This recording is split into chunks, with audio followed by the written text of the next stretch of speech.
Broadway Broadcasting presents Fifth Row Center, the secret to Broadway's best seats in the house. Roma Torre, three-time Emmy Award-winning journalist and acclaimed theater critic, returns to television to reprise her signature theater reviews and exclusive insights. Plus, she brings us inside the 2025-2026 live theater season. And we bring you into the conversation with our exclusive live interactive roundtable. Subscribe to our YouTube channel for details. Join Roma Torre, Fifth Row Center.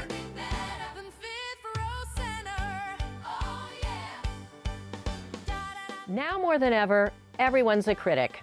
Hello and welcome to Fifth Row Center. I'm Roma Torre. This episode is titled Critics on Critics. After decades covering Broadway, I know how a single review can affect and even define the fate of a show or spark a conversation that lasts for years. During this episode, we will examine why criticism still matters. And in our roundtable, Broadway Unscripted, I'm joined by some well-known theater critics, influencers, and you, our audience, will have a say too. Last count, there are 21 original plays and 21 new musicals opening on Broadway this season, offering some of the most exciting theater experiences in years. Winter's giving us all kinds of reasons to shiver, so here are some of the shows heating up stages now through mid-February. Tony winner Sean Hayes retreats to a remote cabin for the solo thriller The Unknown, opening February 12th at Studio Seaview. Is he writing a thriller or living one? When boundaries between work and life collapse, the answer might be both. David Cale's psychological knife-edge yarn, directed by Lee Silverman, has previews beginning January 31st. At New York City Center, The Monsters opens February 11th, a sibling love story set in the world of mixed martial arts. When a younger sister shows up at her estranged fighter brother's door, old wounds resurface in the ring. Written and directed by Steinberg Award winner Nigerian Ngozi Anyanwu, it's about reunions, resentment, and wrestling with demons, literal and otherwise. Also at City Center, Stage 1, Bigfoot steps on his stage February 11th. The new musical by Amber Ruffin and Kevin Scaretta, with music by David Schmoll, asks why some legends refuse to fade. It's folklore meets disco ball, playful, peculiar, and surprisingly moving. City Center Encores opens Noel Coward's High Spirits, starring real-life couple Philippa Sue and Stephen Pasquale. It runs February 4th through February 15th. A seance triggers romantic chaos when old relationships refuse to stay dead. Expect Coward's signature wit with a supernatural twist. In Brooklyn, Theater for a New Audience presents Shakespeare's The Tragedy of Coriolanus, opening February 14th at the Polanski Shakespeare Center, after previews begin February 1st. Power, pride, and what happens when a war hero refuses to bend. Timely political fury. Heading west, Here Lies Love begins February 11th at the Mark Taper Forum in Los Angeles. David Byrne and Fatboy Slim's disco-powered musical transforms the Taper into an immersive club experience, tracing Imelda Marcos's rise to power and spectacular fall. Featuring an all-Filipino cast, it's 90 breathless minutes of greed, glamour, and revolution.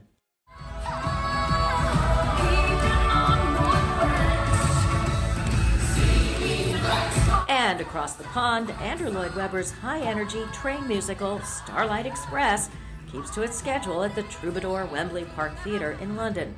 It features 40 performers on roller skates racing around and above the audience on custom-built tracks. Rusty the Steam Engine battles diesel and electric rivals to become the fastest train in the world. It won 7 awards, including Best Musical Revival, and now in its last months, it'll make its final stop in London on May 3rd, but it departs on a worldwide tour in 2027. For artists planning ahead, early bird registration for the 2026 Edinburgh Festival Fringe in Scotland ends March 4th at edfringe.com. They explain the housing opportunities for you. So, theater kids, make your dreams come true. And that is a wrap on theater news for January and February 2026. And in our next episode, we explore all the ways you can see shows for less. We explain the lotteries, the rush, and all the new apps. So keep an eye on our YouTube page and social media, Fifth Row Center, for more details. And later, examining the role of the reviewer. Yes, I'm being a little meta here. One critic says, close it. Fans give it 5 stars. And a TikTok influencer says, click for part 2. We're pulling back the curtain on who really gets the last word in theater. The trends might surprise you. Our roundtable conversation is coming up. Broadway, unscripted, the scoop for you in the fifth row seat. From every stage, what's trending and new. All in one live conversation with you.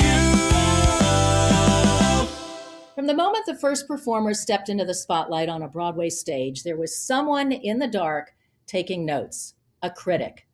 Hello, everyone, and welcome to this edition of Broadway Unscripted. This episode is Critics on Critics. For much of Broadway's modern history, a critic's role carried real power. When Frank Rich was chief theater critic of the New York Times, his reviews were so influential, they shaped not just audience opinion, but a show's commercial fate. It's why he earned the industry nickname, the Butcher of Broadway. Today, the data tells a more complicated story.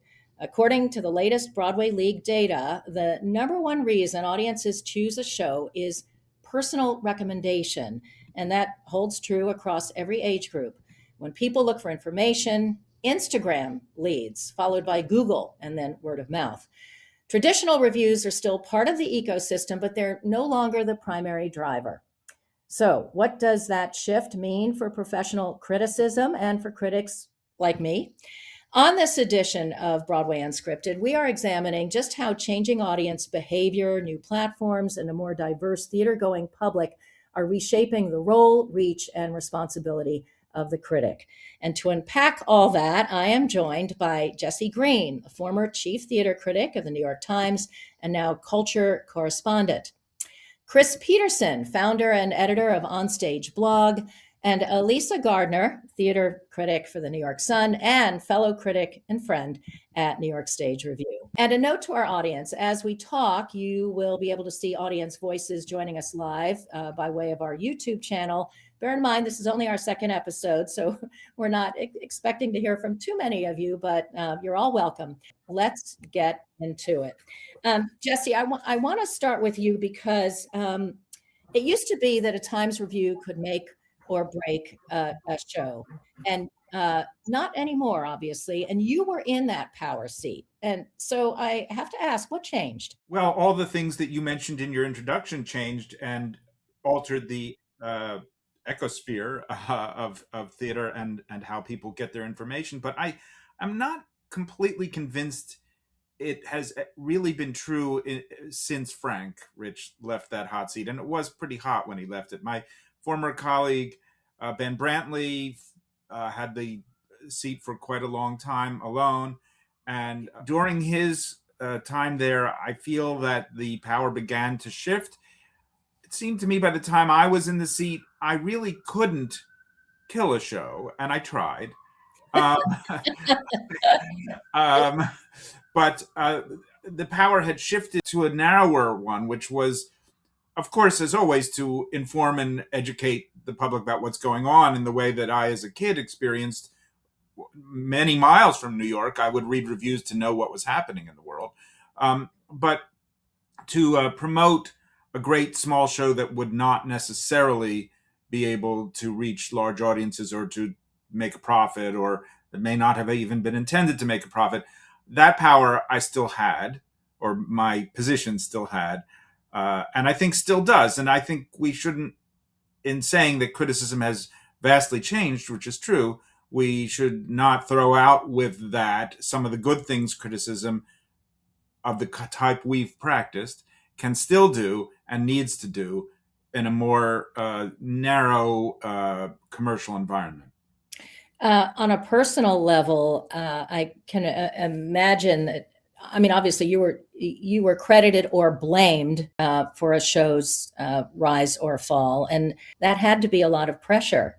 Is that something you don't miss, or was the pressure okay for you?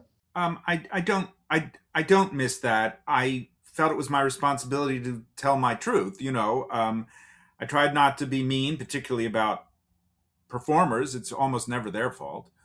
But you know, I was given the chair. I had to fill it. So I didn't want to hurt people, and I tried not to. But some things that I saw were despicable. The kinds of words that don't get put on the marquee, foolish, blah blah blah, all that kind of thing. And I will admit, there's a kind of show where it's a pleasure to say those things. Chris, I want to bring up something. You have this blog, the OnStage blog, and I think it's terrific. And when Jesse stepped down as as the chief theater critic at the Times, you wrote, "What comes next for theater criticism?" I'm going to quote you here. "Theater in 2025 is not what it was in 2017. The art form has shifted. So has the audience, and so has the way we talk about it. The next era of theater criticism will include not just reviews, but essays, conversations, video, and social media engagement. The new critic must be as comfortable on TikTok as they are at the public. They must be a trusted voice in a fractured cultural landscape, someone who can advocate, interrogate, and contextualize all at once." Wow, that's a really tall order, my friend. So there's so many divergent interests to satisfy. How does one critic accomplish all of that? I think, and Jesse said this earlier, I mean, Broadway's not Broadway anymore. It's a content ecosystem. We have, tours that are doing sit downs in Broadway houses. We have stunt casting that's driven by TikTok reach, and audiences who often kind of arrive already knowing kind of how they're supposed to feel about a piece. So you have this preconceived notion about what a theater experience is going to be like. So yeah, for the critic post 2025, and I think a lot of outlets and networking and different types of platforms are looking for this person to be this omni-channel type of person that can not only write a 1,000-word review, but also hop on TikTok, have a navigation to be able to read social media waves and things like that. And it's almost like they're looking for a unicorn in a way. And I think that puts immense pressure on critics who either aren't trained that way or don't want to do that, and things like that. And I also fear that it also will lead to people that, to be quite frank, have no business reviewing shows and things like that it just have that more social media hot take background that want to get into this. So I think it's gonna be really interesting to see what kind of voices emerge in the next couple of years in this industry. When we're talking about the future of drama criticism, the Broadway League put out its annual report last month talking about the Broadway demographics, and when it came to critics, it was rather depressing. It was broken down in terms of the age of the audience. When you see what are the motivating factors that influence a person's decision to see a show, personal recommendation provides the audience with the most influence, but all the way down is critics' reviews at 9.1%. And that is in the 25 to 49-year-old demographic, which would be the most popular age for audience members. And in fact, I think that the average age for a theater goer to Broadway is 41 years old, according to that Broadway League report. But when it gets to the under 25s, this is really depressing, but not unexpected, that critics' reviews only amount to 5%. The Broadway audience is obviously much younger and more diverse and far less centralized in where they get their Broadway information. So the big question is, are critics still writing for the audience, or for an industry that no longer reflects who's actually in the seats? I want to ask you that, Elysa. Who is your audience when you read a review? Wow, that's a really good question. I mean, the whole premise of critics determining what people will see, what they want to see, is something I kind of had mixed feelings about, because I read a review because I love the writer, to be entertained, to be informed. I mean, there are writers I read, like Jesse, because I know they know what they're talking about, and because I love their writing. But that doesn't mean that I'm going to be I mean, it will definitely play a role, but it doesn't mean that I'm, going to determine whether a show is good or bad. I mean, there are some of my favorite writers are people like I vehemently disagree with, and I strongly believe that every review is subjective. Something that I think is wonderful, somebody else could hate, and that's valid. But yeah, I mean, the graphics you were showing were a little concerning because I saw things there. I mean, personal recommendation, obviously, but also, familiar with the material, and want to see a certain performer. I mean, that's of course why we have so many film adaptations, so many jukebox musicals, people paying $900 to see Denzel Washington in a very meh production of Othello. Yeah. And as somebody who is, of a certain age myself, I wonder, I was surprised to see that 41 is the average age because, I'm used to being, particularly when I see plays, being surrounded by a lot of older people. But I guess that you're counting the, thousands of 12-year-olds and 16-year-olds whose parents take them to see Wicked and The Lion King, right? That probably weights it also. But can I just jump on what you said, Elysa? Sure, please. Yeah. And say that I don't think it's as grim as those statistics indicate. I mean, it isn't happy, but for one thing, although the number of people who say they get their information or they decide based on reviews is low, the reviews have other functions, as you were indicating, Elysa, and they also inform the other categories. So whether articles get written about a show, well, that typically will follow on the reviews. Whether people have heard about the show will often follow on the reviews. People's personal recommendations, in my experience, are often influenced by what they heard somebody important said, or somebody with a nice piece of real estate in the paper said. So I think that it's a little bit better than that looks. But also, I think we do have to accept that the consumer reporter or the consumer advocate part of our jobs, which was never something I was that interested in anyway, me neither, is gone. That's just completely sliced off. That doesn't mean there isn't still an important role, even if that role is more, kind of misty and drifting through the atmosphere of the theater world and influencing, in some cases, the people who make artistic choices, as well as the people who might come. So I'm not, in fact, all that down on what a great critic might still be able to do. Chris, Jesse, Elysa, thank you so much. This was a wonderful conversation. And we hope folks listening and watching us, we hope you enjoyed the panel. Thank you, Roma. Great. It was a pleasure.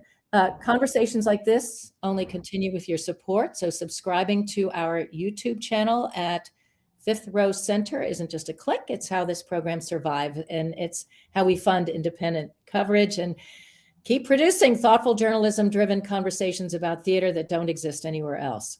On our next Broadway Unscripted, we are pulling back the curtain, and we're going to try to help you find bargains. As we all know, it's just so exorbitant to buy these theater tickets, from rush and lotteries to last-minute releases, digital strategies, and special perks for first responders, college students, and more. We have the details. And the timing couldn't be better. It's just ahead of New York City's annual Winter Outing Week, running January 20th through February 12th, when nearly 600 restaurants offer prefix menus and Broadway shows roll out 2-for-1 ticket deals. Broadway by the numbers. 23. That's the size of the New York Drama Critics Circle, the oldest and smallest and still one of the most influential voices in the business. 100. The critics, editors, and journalists who make up the drama desk, watching Broadway, off-Broadway, and off-Broadway. That's a lot of eyes and even more opinions. 90. The Outer Critics Circle, amplifying perspectives from across the country and overseas. Proof that Broadway isn't just a New York conversation. 830. The Tony voters. Most are producers, actors, and industry insiders. Compare that to the critics. Far fewer voices, but often sharper ones. 200 plus, the number of productions opening in New York in a typical season, including Broadway, off-Broadway, and off-Broadway. A single critic might cover more than 100 shows in a year. For them, every night is opening night. One, because sometimes just one review, good or bad, can change the fate of a show forever. Proof that a single voice can outlast the run of the show itself.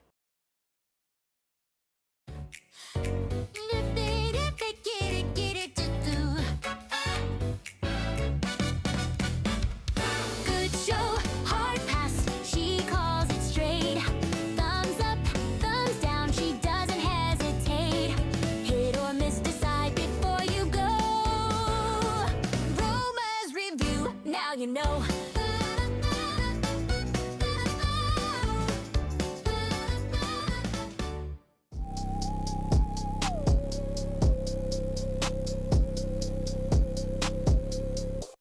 If anyone could successfully wedge a horror psychological thriller into a love story, it would be Tracy Letts. Bug, which he wrote 30 years ago, is a peculiar play that has aged quite well in our conspiracy-obsessed culture. But you don't trust me. Why do you say that? Because you lied to me about having children. And while I'd have to call it a minor work in Letts' impressive canon, how do you know that?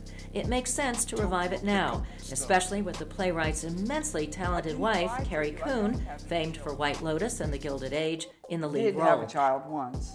What happened? I lost him. He died? No, he disappeared. It starts slow, but thanks in part to the deft hand of director David Cromer, it picks up speed like a ticking time bomb. You're gonna call me, you might as well talk. All you do this way is freak me out. Coon plays 44-year-old Agnes, a waitress in a small Oklahoma City town with a volatile ex-con ex-husband named Jerry and a fondness for cocaine. You know I can call the cops. If they trace it to you, you're busted. You're in direct, whatever. I got a gun. Namir Smallwood is excellent as the mysterious drifter. He's a perceptive sort and seems well-educated, speaking slowly with a calm demeanor that Agnes finds appealing. I don't mean to freak you out or anything. I'm just trying to make a connection or whatever. Home is a cramped motel room where Agnes lives a pretty sedentary life. That is, until her friend, R.C., brings over a stranger named Peter for a visit. After a violent episode with ex-husband Jerry, Agnes invites Peter to stay over, and the clothes quickly come off. Over the course of close to 2 hours with an intermission, the story descends into a nightmarish romance as Peter reveals that he escaped from an army hospital where he had been the subject of crude experiments that turned his blood and body into a parasitic hellscape. Seeing the two of them naked on that stage makes the revelation of bugs planted in his skin all the more cringeworthy. Audience members, including yours truly, were visibly itching body parts. Such is the power of suggestion and effective playwriting. What are they? Aphids! Look around you! They're in right now! They go in when they feel like it! And tinfoil? Scrambles the signal! There's a lot more to the story, which ratchets up the suspense, but I won't spoil it here, other than to say paranoia can be destructively contagious. Coon makes Agnes heartbreakingly plausible. She's not stupid, she's starved for connection and protection. Coming in here to kill us! And then send the bugs out! Our country's history of conducting secret experiments on unwitting humans is the backdrop to this story, and it fuels the distrust that leads to the play's wild ending.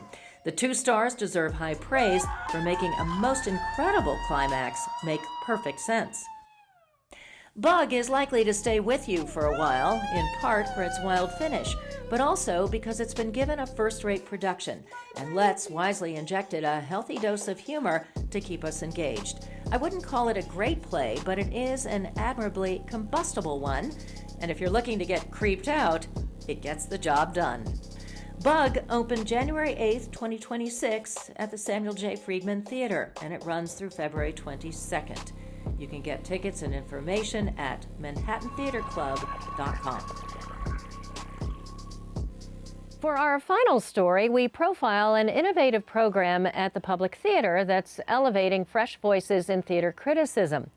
Frustrated by the lack of diversity within the theater critic community, Honduran journalist Jose Solís created the BIPOC Critics Lab in 2020.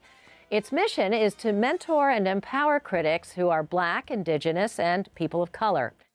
Jose Solís joins me now, and I want to welcome you to Fifth Row Center. Jose, please tell us all about the BIPOC Critics Lab and how it came to be.